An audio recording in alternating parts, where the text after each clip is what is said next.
السلام علیکم کلاس، آج ہمارا لیکچر ہے اردو میڈیم اسٹوڈنٹس کا باب نمبر 9 بایولوجی کلاس 9 ٹرانسپورٹ۔ تو ہم سٹارٹ کرتے ہیں۔ ہم جانتے ہیں کہ جانداروں کی زندگی ان کے اندر ہونے والے پیچیدہ میٹابولک اعمال کا نتیجہ ہوتی ہے۔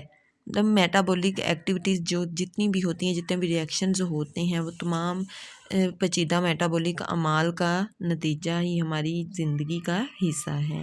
اپنا میٹابولزم چلانے کے لیے سیلز کو چند مادے ماحول سے لینا پڑتے ہیں اور کچھ مادے ماحول میں نکالنا پڑتے ہیں، پھر ہی متوازن ایکٹیویٹیز ہوتی ہیں اور میٹابولزم کمپلیٹ ہوتی ہے۔ اس مقصد کی خاطر مادے سیلز کی طرف اور سیلز سے دور لے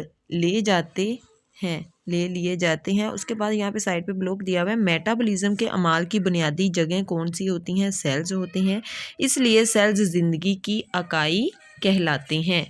مالیکیولز کی حرکت کا ایک طریقہ نفوذ یعنی ڈیفیوژن بھی ہے، لیکن یہ صرف ضرورت پوری نہیں کر سکتا، کیونکہ سلیوشنز میں موجود مادوں کے چند انچ فاصلے تک ڈیفیوز کرنے کے لیے بہت وقت درکار ہوتا ہے، بہت وقت چاہیے ہوتا ہے۔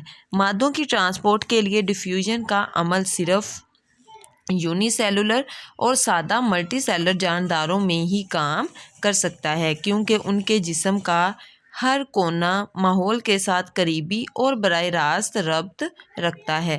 پیچیدہ ملٹی سیلولر اجسام میں سیلز ماحول سے بہت دور ہوتے ہیں، اس لیے ان کو مادوں کی ترسیل یعنی ٹرانسپورٹ کے لیے تفصیلی سسٹم کی ضرورت ہوتی ہے۔ اب ہم نیکسٹ پڑھتے ہیں کہ پودوں میں ٹرانسپورٹ کس طرح ہوتی ہے، کس عمل کے تھرو ہوتی ہے۔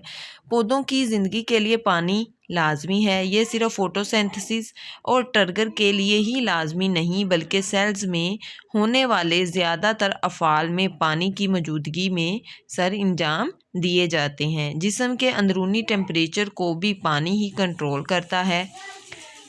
اب زمینی پودے پانی میں حل شدہ سالٹس مٹی سے حاصل کرتے ہیں، جڑوں کے ذریعے جذب کرنے کے بعد ان مادوں کو جسم کے اوپر والے حصوں تک پہنچانا لازمی ہوتا ہے۔ اسی طرح خوراک پتوں میں فوٹوسینتھسس کے ذریعے تیار کی جاتی ہے۔ فوٹوسینتھسس کے عمل کے ذریعے پتوں میں تیار کی جاتی ہے خوراک۔ اسے استعمال کرنے اور ذخیرہ کرنے کے لیے جسم کے دوسرے حصوں تک پہنچایا جاتا ہے۔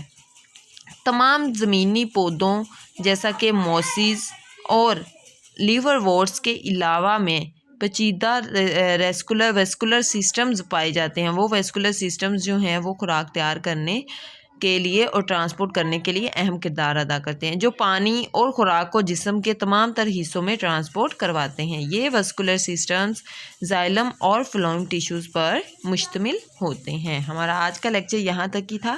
کل ہم سٹارٹ کریں گے پانی اور آئنز کو جذب کرنا۔ تو آپ نے لیکچر اچھے سے سننا ہے، اچھے سے پڑھنا ہے اور یاد کرنا ہے۔ تھینک یو سو مچ، جزاک اللہ، ٹیک کیئر، اللہ حافظ۔